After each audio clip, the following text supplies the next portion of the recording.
কখনো যদি সুযোগ হয় তাহলে কোনো লাশকে কবরে শোয়ানোর আগে কবরে একবার শুয়ে দেখবেন। দেখবেন পৃথিবীর সমস্ত শব্দ থেমে গেছে এবং আপনি এত ভয় পাবেন। কি বিভৎস একটা ব্যাপার যে তার পাশে মাটির একটা ঝা ঝা শব্দ কানে আসছে এবং কবরের ওই সমতুল্য সামান্য একটা আকাশ দেখা যাচ্ছে, সেখানে চাঁদ নক্ষত্র কিছু নেই কিংবা মেঘের ছায়াও নেই, অথবা সূর্যের দেখাও পাবেন না। এবং আমাদের মনে হবে জাস্ট উপরে একটু ঢাকনাটা দিয়ে দিলেই চারপাশে ঘুটঘুটে অন্ধকার।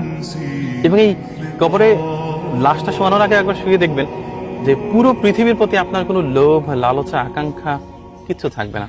মনে হবে এনাফ, যথেষ্ট হয়েছে, থামি এখন। মানুষ এই ফিলটা নিতে চায় না অনেকেই। মাটি বিশাল একটা জিনিস।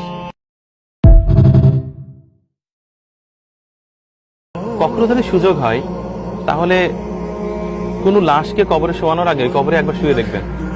দেখবেন পৃথিবীর সমস্ত শব্দ থেমে গেছে এবং আপনি এত ভয় পাবেন। কি বিভৎস একটা ব্যাপার যে তার পাশে মাটির একটা ঝা ঝা শব্দ কানে আসছে এবং কবরের ওই সমতুল্য সামান্য একটা আকাশ দেখা যাচ্ছে, সেখানে চাঁদ নক্ষত্র কিছু নেই কিংবা মেঘের ছায়াও নেই, অথবা সূর্যের দেখাও পাবেন না। এবং আমাদের মনে হবে জাস্ট উপরে একটু ঢাকনাটা দিয়ে দিলেই চারপাশে ঘুটঘুটে অন্ধকার।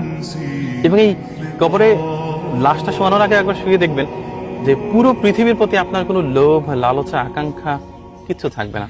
মনে হবে এনাফ,